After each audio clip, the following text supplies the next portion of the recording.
Siempre es un honor, un privilegio poder compartir la palabra de Dios. Yo quiero preguntar, normalmente en el mundo religioso, ¿qué celebramos hoy? Domingo de Ramos, muy bien, sí. Y realmente cuando hablamos del Domingo de Ramos, iniciamos lo que es, dicen, la Semana Santa, sí. Sí, realmente este tiempo es de 7 días, porque el viernes muere Jesucristo en la cruz, sí. Normalmente la tradición religiosa, principalmente la religión católica, siempre celebra y dice, estamos en Semana Santa. ¿Y qué hacen en Semana Santa? Se cuida de no pecar, sí. No comen carne. Sí, ¿sí han escuchado eso? No se baila el viernes, porque si se bañan el viernes se convierten en pescado, dicen. ¿Será verdad o no? No, no es verdad, hermanos, son costumbres nada más. Y yo quiero hablar sobre un evento que aconteció muchos años atrás y que tiene que ver mucho con esta fecha. Sí, realmente es un evento muy importante que de hecho consta en los 4 evangelios. Imagínense ustedes, si es algo tan importante que la iglesia debe conocer, por eso está en los 4 evangelios de Mateo, Marcos, Lucas y Juan. Sí, y realmente todos sabemos lo que aconteció en esta fecha. En esta fecha llega el rey a Jerusalén. Y este es el tema de esta predicación, la llegada del rey a Jerusalén. Y realmente todos tenemos que conocer que este evento realmente dio el inicio a lo que algunos llaman la Semana Santa. Sí, pero en realidad nosotros los cristianos, para nosotros no hay solamente una Semana Santa. Para nosotros son santos los 365 días del año. Sí, porque Cristo vive en nosotros y por Él somos santificados. Entonces, hermanos, tenemos claro esto de que no hay solamente 7 días de cuidarnos, de no pecar, de no hacer cosas indebidas, sino todos los días de nuestra vida. Y es verdad que con esta llegada de Jesucristo a Jerusalén, realmente marca los 3 años de Cristo que estaba aquí en la tierra enseñando su palabra, estaba haciendo milagros, estaba sanando enfermos para nuevamente entrar a Jerusalén y empezar la última semana de su vida aquí en la tierra. Porque esa misma semana, el día viernes, Él muere en la cruz. Y de eso vamos a estar hablando hoy. ¿Sí? Entonces, su entrada en la ciudad de Jerusalén, ese famoso Domingo de Ramos, había de provocar una reacción en cadena que culminaría con su muerte en la cruz de Calvario. Eso pasó, hermanos, hace muchísimos años atrás, serían hace 2024 años. Y realmente el pueblo de Israel, ¿qué celebraba en esa fecha? Era la fiesta de la Pascua. Y realmente el pueblo de Israel celebraba la salida del pueblo de Israel de Egipto. Sí, por medio de Moisés, que Dios utilizó, sacó al pueblo de Israel del yugo de Egipto y lo trajo a Israel. Entonces ellos celebraban cada año aquello, sí. Pero ¿qué más hacían? También dice que sacrificaban muchos corderos por los pecados de las personas, sí. Entonces, Jesús realmente cuando llega a Jerusalén, Él asume una posición de un siervo. No llega como un rey, como ellos esperaban, que llegue el libertador, que llegue el verdadero libertador que lo va a liberar a ellos. No, no, Él llega como un siervo. ¿Y cómo llega? Rodeado de sus discípulos y con mucha multitud que lo seguía a Él. Realmente Cristo entró a Jerusalén para luego ser entregado a un procurador romano y por los líderes religiosos de su nación. Y más tarde fuera condenado, ¿sí? Y muerto en la cruz. Entonces, mis hermanos, todo esto que hacían los de Israel de sacrificar corderos era lo que más tarde se daría, de que verdaderamente iba a ser sacrificado el verdadero Cordero de Dios que quita el pecado del mundo. Y ese era Jesucristo nuestro Señor. Bien, y la muerte de Cristo en la cruz es el tema central de toda la Escritura. Digámosle así, es el punto focal, lo más importante del Evangelio. ¿Por qué?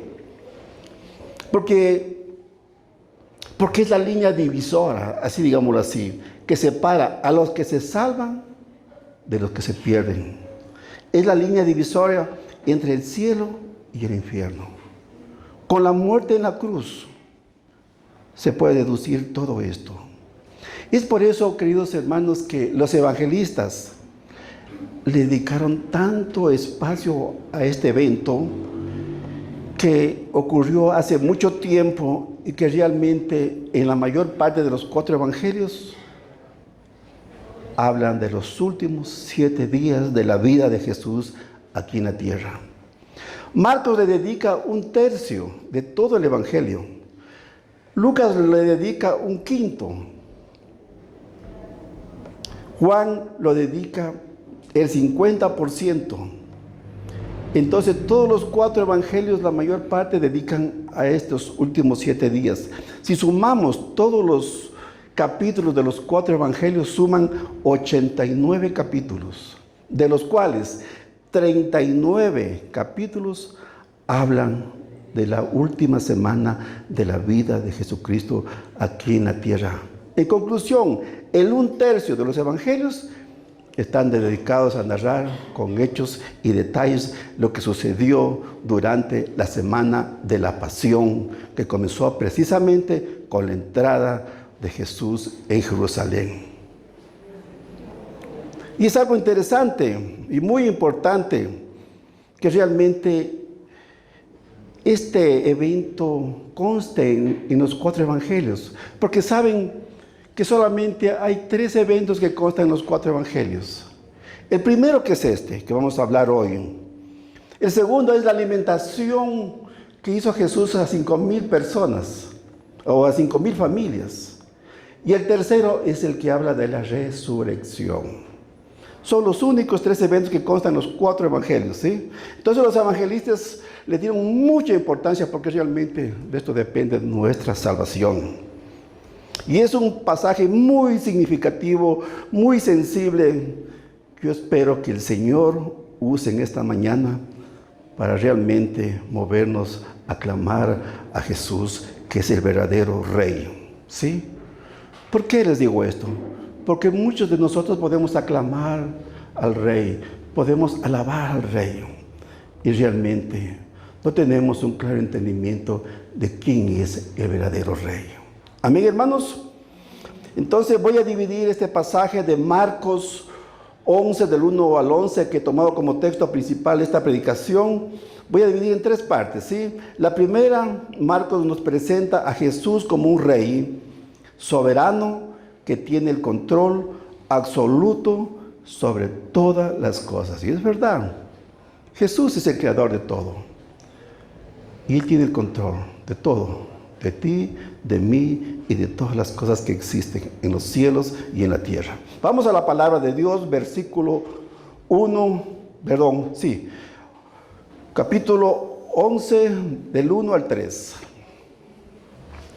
Bien, dice así: cuando se acercaban a Jerusalén junto a Betfagé y a Betania, frente al monte de los olivos, Jesús envió 2 de sus discípulos y les dijo: id a la aldea que está enfrente de vosotros, y luego que entréis en ella hallaréis un pollino atado, en la cual ningún hombre ha montado.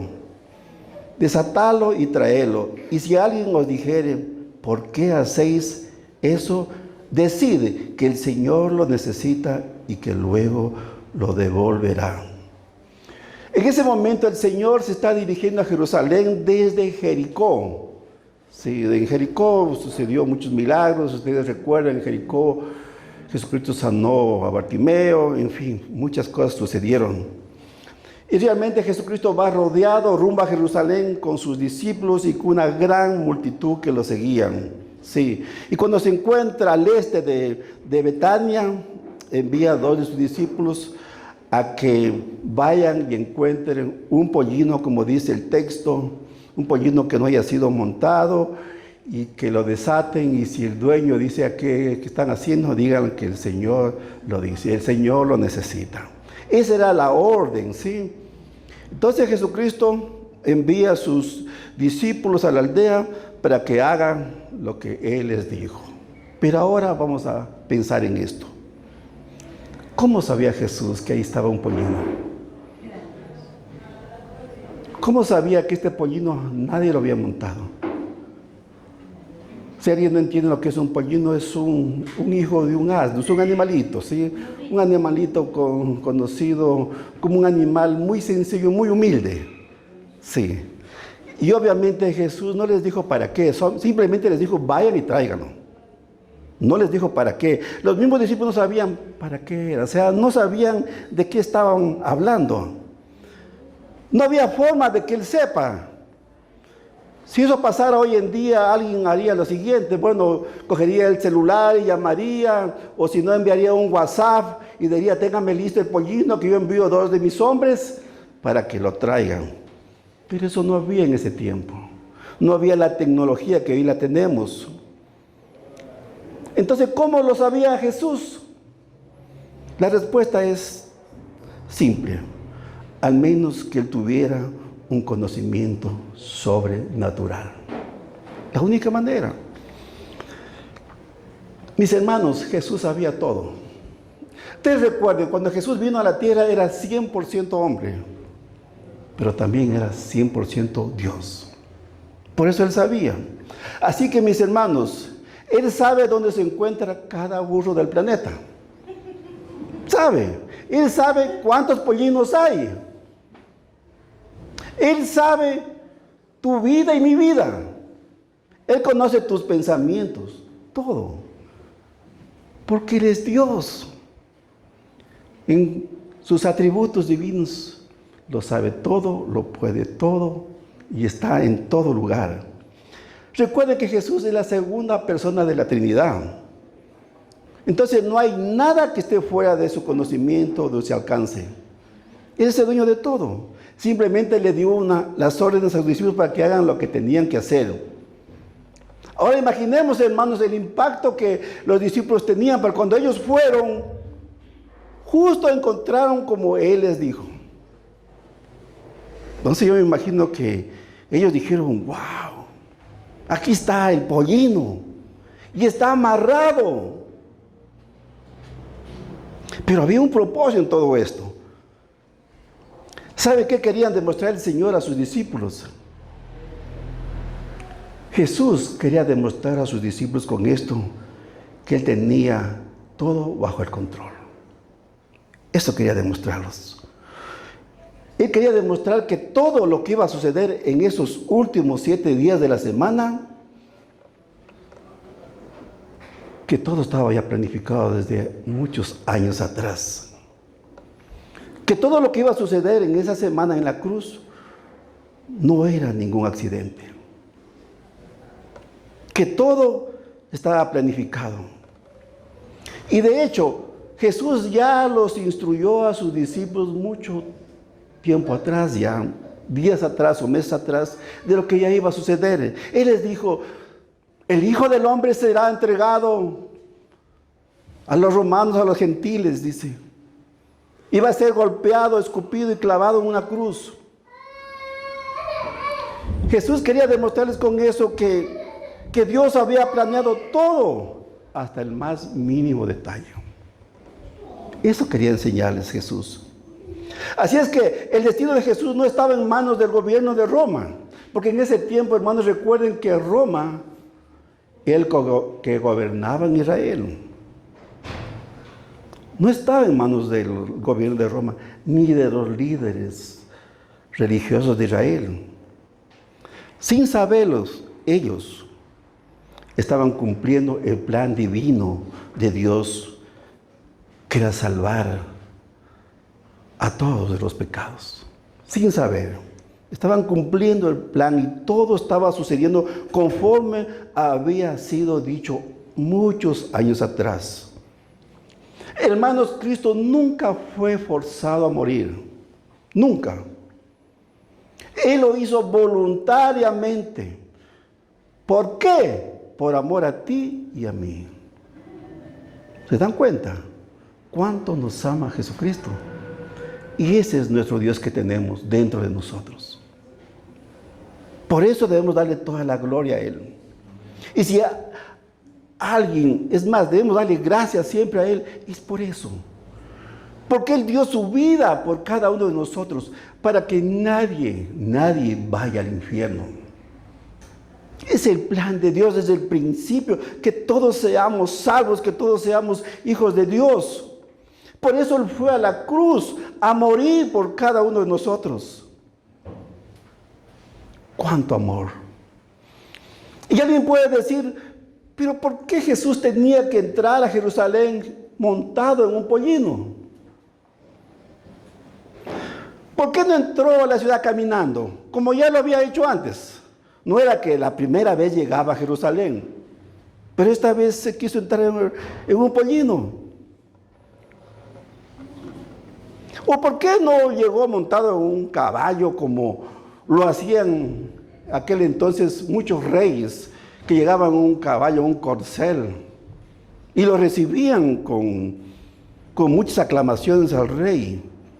Pero Jesús no hizo nada de eso. ¿Saben por qué? ¿Por qué entró Jesús montado en un pollino? Porque Él quería que se cumpla todo lo dicho. Y obviamente en Marcos no lo dice por qué. Pero si nosotros tomamos el capítulo 21 de Mateo, versículo 4, que es un versículo paralelo a Marcos, vamos a saber por qué lo hizo. Vamos a Marcos 21, versículo 4. Mire lo que dice. Todo esto aconteció para que se cumpliese lo dicho por el profeta cuando dijo.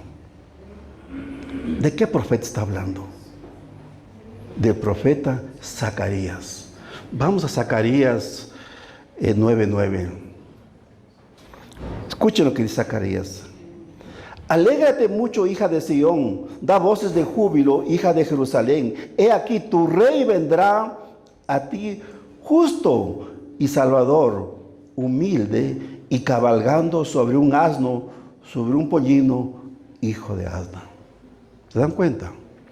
Todo se estaba cumpliendo exactamente como Él lo dijo y como había profetizado el profeta Zacarías. ¡Qué increíble!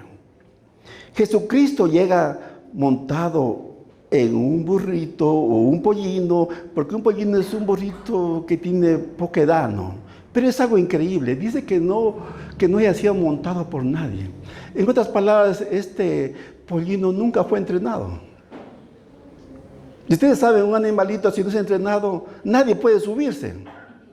¿Y cómo es que Jesús se sube y el pollino no hace nada y simplemente va caminando?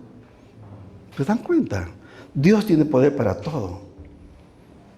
Ahora, hermano, no te confundas. Jesucristo en aquel entonces entra a Jerusalén montado en un pollino. Pero un día volverá. Vuelve otra vez. La segunda venida vendrá.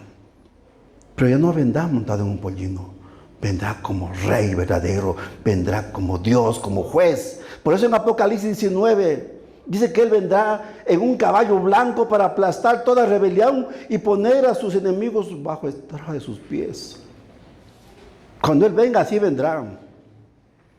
Pero aquel domingo de Ramos, como es hoy, Él no entró a Jerusalén a subirse en un trono. Porque eso esperaban los de Israel. Él entró a subirse en una cruz. Y Él sabía exactamente lo que le iba a pasar a Él, o lo que tenía que hacer. Por eso dice, tu rey viene a ti manso y humilde, cabalgando en un pollino, no para aplastar a sus enemigos, sino para redimir a muchos de ellos por medio de la muerte en la cruz. ¿Qué quería Israel? Que venga un rey y que los libere del yugo romano. Eso querían. Pero ellos nunca recibieron eso. Nosotros sabemos que el Señor es dueño absoluto de todo el universo.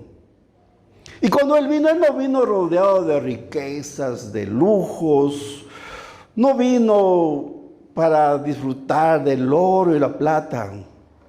¿Saben qué? Varias veces Jesús tuvo que atravesar el mar de Galilea en una barca prestada. Cuando fue crucificado, murió en una cruz que no era para Él. Fue una cruz que tenía que estar allí Barrabás. Creo que ustedes ya conocen esa historia. Y cuando murió, después fue enterrado en una tumba prestada. Jesucristo se despojó de todo. Y todo para venir a salvarnos. ¡Qué increíble! Ese es nuestro Dios. Vamos al versículo 4 y 6. Dice así: fueron y hallaron el pollino atado afuera de la puerta, en el recodo del camino, y lo desataron. Y unos de los que estaban allí les dijeron: ¿qué hacéis desatando el pollino? Ellos entonces les dijeron como Jesús había mandado, y los dejaron. Todo se estaba cumpliendo conforme el Señor le había dicho. El Señor en su soberanía estaba moviendo todo para que ocurra exactamente como Él lo dijo y como el profeta lo había dicho. Incluido toda la algarabía, porque vamos a ver más adelante lo que sucedió con la llegada. Cuando dice: regocíjate, alégrate mucho, hija de Sión, da voces de júbilo, hija de Jerusalén, aquí tu rey vendrá a ti. Eso decía el texto anterior. Y así fue exactamente como sucedió. Y esto nos lleva a la segunda parte. Como dije al principio, en 3 partes le he dividido este pasaje. Esto nos lleva a la segunda parte de este relato, que es la aclamación del rey. Versículos 7 al 10. Escuchen lo que dice, todo lo que pasó. Y trajeron el pollino a Jesús y echaron sobre él sus mantos y se sentó sobre él. Muchos tendían sus mantos por el camino y otros cortaban ramas de los árboles y los tendían por el camino. Y los que iban delante y los que venían detrás daban voces diciendo, escuchen: Hosana, bendito el que viene en el nombre del Señor, bendito el reino de nuestro padre David, que viene. Hosana en las alturas. Dice que cuando los discípulos trajeron al pollino, primero que hicieron, pusieron mantos sobre los lomos de este pollino para que Jesucristo se suba allí y se sentara. Y así comenzó a entrar él a Jerusalén. Y cuando él entró, fue recibido por una gran multitud de personas que lo aclamaban frenéticamente. Era algo grandioso, algo bullicioso, porque había muchas personas. Hermanos, durante la fiesta de la Pascua, dice que venían muchas personas de diferentes lugares de Jerusalén. Dice que usualmente para esa fecha se triplicaba en cantidad de personas. ¿Y qué hacían? Sacrificaban muchos corderos. Y ellos contaban por la cantidad de corderos que sacrificaban, porque cada cordero sacrificado lo hacían por una cierta cantidad de personas. Entonces al final dice que contaban los corderos, cuántos han sido sacrificados, y sabían cuántas personas había en Israel. Era como una especie de censo. Y dicen los estudiosos que habían 2 millones de personas. Imagínense, en una ciudad, 2 millones de personas. Aquí, ¿cuántos hay? Ni medio millón. Pero 2 millones de personas. Y de hecho, dice Marcos, que las multitudes iban delante de ellos, los que iban detrás, gritando: Hosana al Hijo de David. Mis hermanos, estamos hablando de miles y miles que estaban allí presentes clamándole a Jesús: Hosana al Hijo de David. Era una especie como de alabanza que hacía este pueblo, porque realmente ellos creían que estaba llegando el Salvador de ellos. Esta gente literalmente estaba histérica por la llegada de Jesús. Hermanos, cientos y cientos de años ellos estaban esperando al Mesías. Y ahora por fin lo ven en persona. ¿Cómo sería el impacto, no? Porque esto estaba profetizado. Y por fin, dice, llegó el día, llegó la hora. Entonces ellos estaban muy motivados por aquello. Marcos dice que muchos tendieron sus mantos, otros cortaban ramos, y por eso se llama Domingo de Ramos. Ramos de palmas, ramos de otras plantas, y todos glorificaban bueno, no sabían que era Dios en ese momento, sabían que era un libertador nada más. Y daban la bienvenida. Y lo hacían porque era típico. En ese tiempo, cada vez que llegaba un rey, lo recibían así. Con la diferencia de que el rey llegaba así, bien vestido, en un caballo, y lo recibían. Pero Jesús no. Y al mismo tiempo es que gritaban: Hosana. ¿Qué significa Hosana? Significa sálvanos ahora. Eso significa Hosana. Sálvanos. Pero ellos no estaban diciendo: Señor, sálvanos de nuestros pecados. No, ellos decían: sálvanos. ¿De qué? De lo que ellos esperaban que los libraran del yugo de los romanos. En ese momento, ellos estaban seguros de que era lo que ellos esperaban. Ellos dijeron: llegó el verdadero rey que esperamos. Y por eso clamaban. Ellos utilizaron el Salmo 118, versículo 26. Y cada año que celebraban la Pascua, decían esto: Hosana, sálvanos. Es el Salmo 118, 26. Un salmo de aclamación a Dios. Y cantaban todos los años. Y decían: bendito el nombre del Señor. Ellos dijeron: este es el hombre que estamos esperando. Este es el hombre que viene a establecer el reino mesiánico que se les había prometido. Hosana en las alturas. ¿Qué quiere decir? Dios, escúchanos en el cielo. Eso clamaban. Pues era algo espectacular, me imagino yo. Era una euforia total. Tremendo, ¿no? Miles y miles alabándole a Jesús. Sin embargo,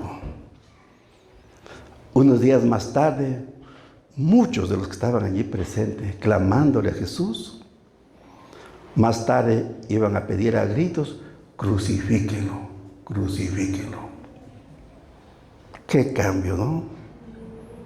¿Saben por qué? Porque se dieron cuenta que el que estaba llegando no era lo que ellos estaban esperando. Entonces estaban defraudados. Ellos querían ser libertados. Ellos querían que el rey que llegue allí les devolvieran el esplendor de toda prosperidad en aquellos tiempos en que Israel vivió, en el tiempo del rey David, de Salomón. Ellos disfrutaban de muchas riquezas. No era el Mesías que ellos estaban esperando. Por eso, más tarde ellos pidieron a gritos que lo crucifiquen. Y eso pasó. Entonces, Cristo no vino a pelear por la libertad de ellos. Más bien, Cristo, ¿qué hizo? Cristo fue a atacar su religión vacía, su religión ritualista, porque eso es lo que ellos hacían. Y eso no les gustaba para nada. Esta gente no estaba preparada para recibir al verdadero Salvador.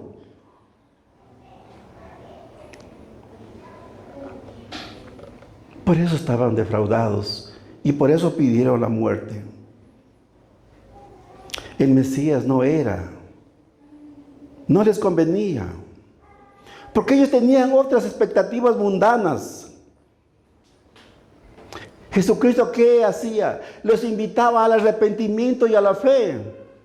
Eso era el plan de Él. Conviértanse, arrepiéntanse, crean en mí.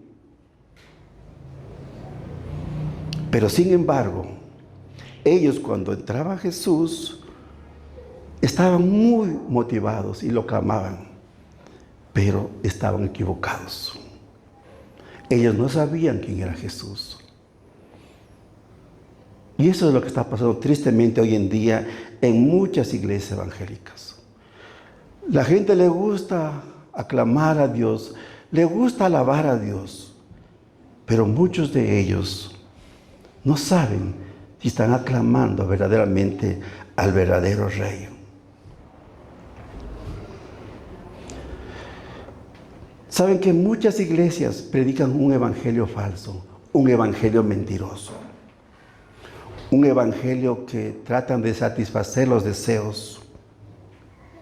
Y lo tienen a Jesús como un mesero,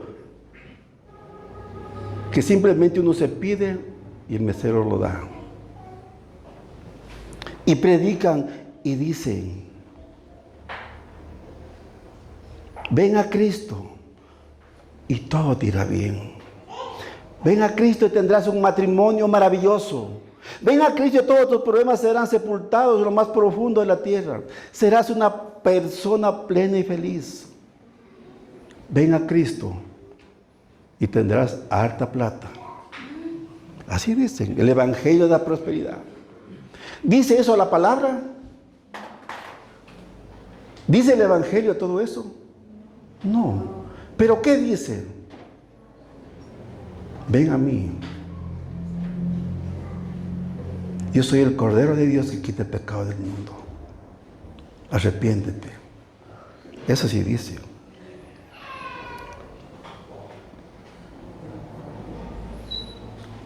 Y lamentablemente muchas personas visitan esas iglesias. Y esas iglesias son mega iglesias. Ahora pregunto, ¿creen ustedes, queridos hermanos, que ese evangelio salva a las personas? ¿Creen ustedes que ese evangelio transforma vidas? No. Dios es un Dios de verdad.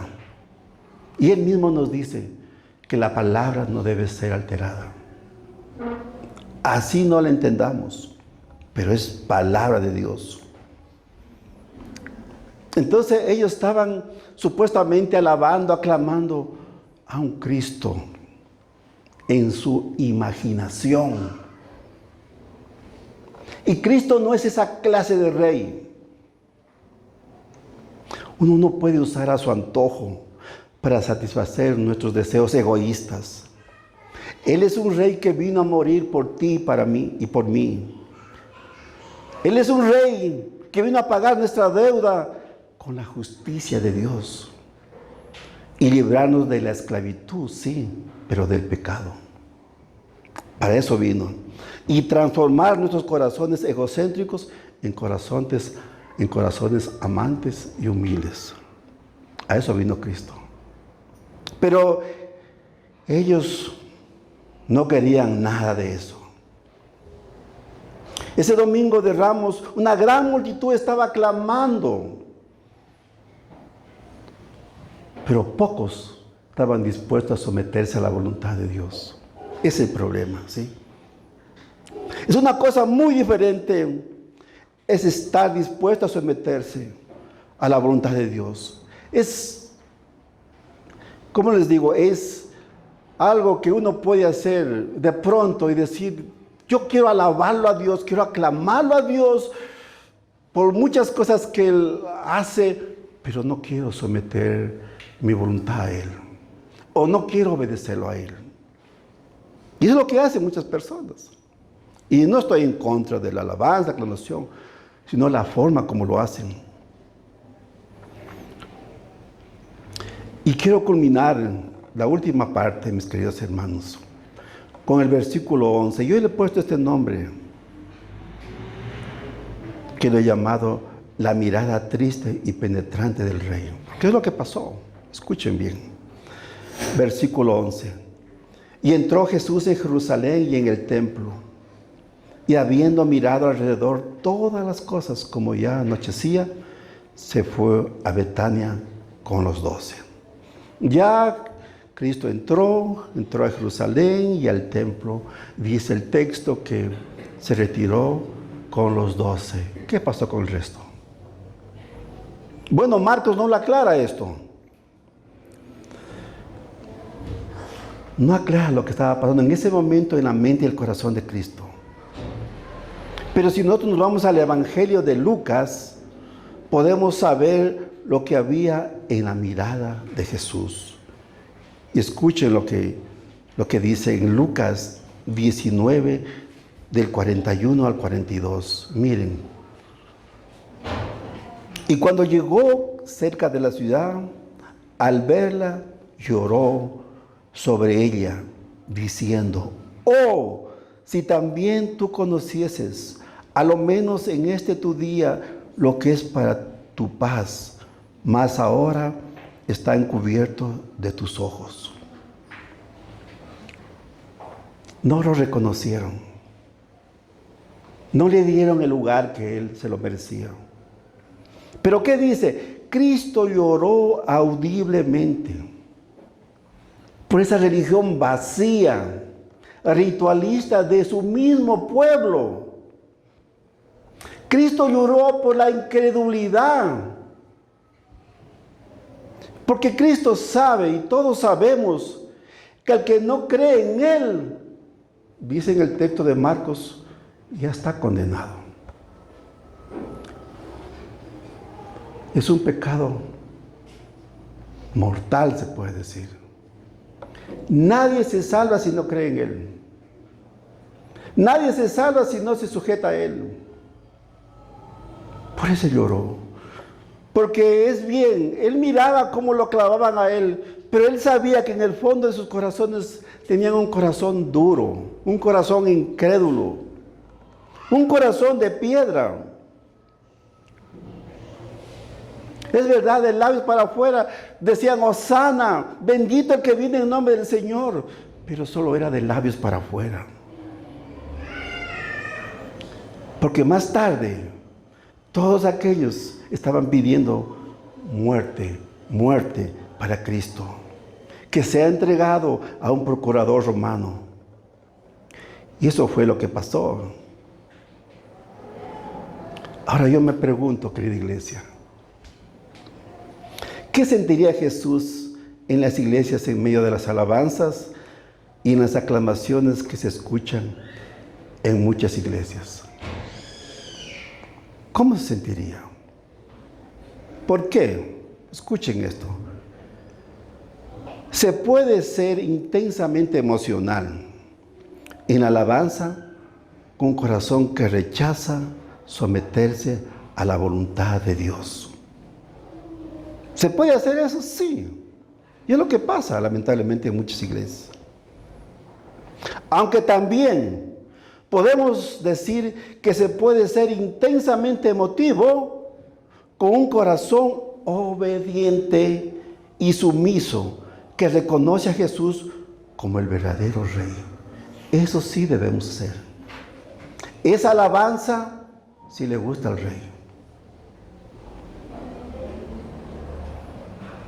Entonces, el problema no está en las emociones.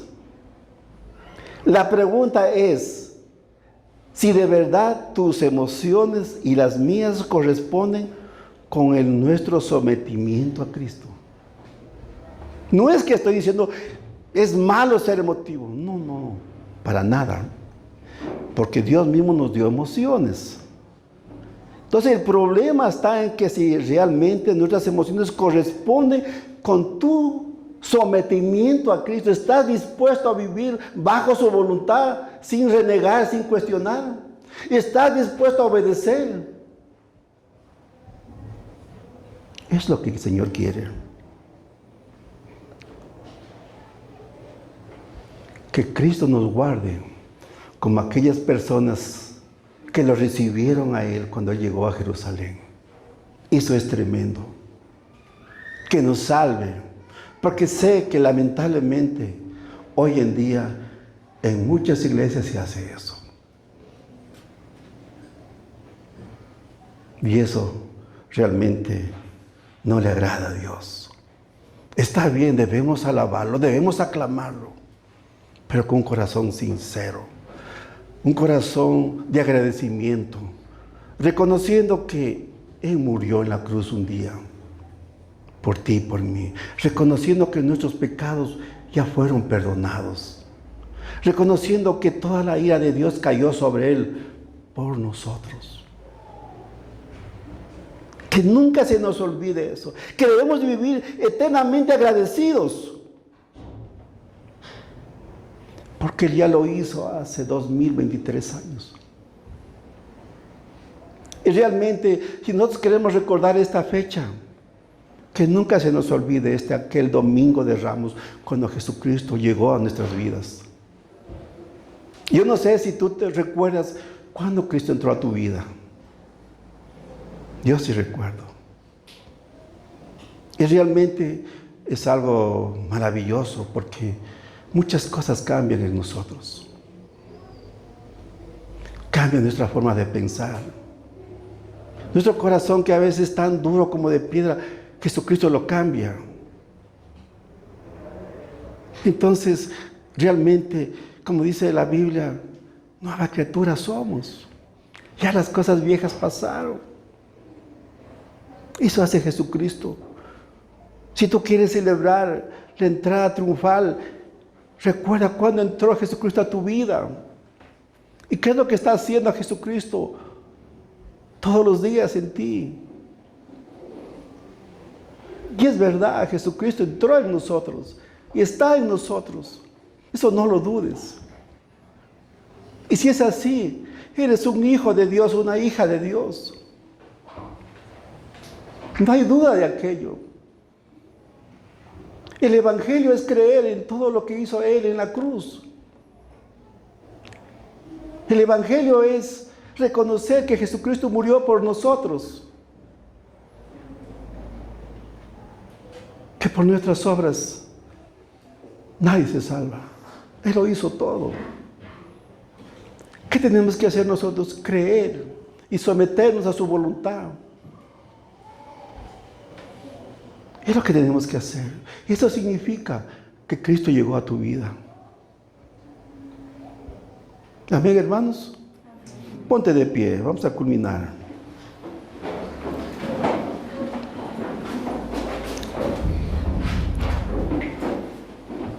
Nosotros tenemos un rey verdadero. No se olviden de esto, que debe ser aclamado como rey, que debe ser obedecido como rey, que debe ser servido como rey, que debe ser amado como rey, que debe ser glorificado como rey. Porque Él es el rey. Él es el rey soberano, el que gobierna los cielos y la tierra. Y nosotros nos debemos a Él. Él gobierna nuestras vidas. Pero tengan presente esto. Un día regresará en gloria. Y hay de aquellos que no reconocen a Jesús como Rey de Reyes y Señor de Señores. Hay de aquellos. Cuando Jesucristo lloró porque sabía que tendrían muchas consecuencias el pueblo de Israel por no aceptarlo a Él como Rey. Y así fue. El pueblo de Israel sufrió mucho porque rechazaron al verdadero Rey. Es gravísimo, hermanos, rechazar al verdadero Rey. ¿Por qué tú estás aquí? Porque sabes que Dios está en todos lugares. Y todo lo que recibimos de Él, que es su bendita palabra, nos edifica, nos transforma y nos ayuda. Ven a Cristo y pídele que te perdone tus pecados. Pídele que te ayude a someterse a su voluntad. Que tú te sometes a su voluntad. Pídele que tu corazón de piedra cambie con corazón de carne. Pídele a Él. Él es poderoso y Él lo puede hacer. Pero pídele verdaderamente. Clámale verdaderamente. Alábalo verdaderamente. Eso quiere Él de nosotros. Si nuestras emociones se alinean a eso, gloria a Dios. Vamos a orar.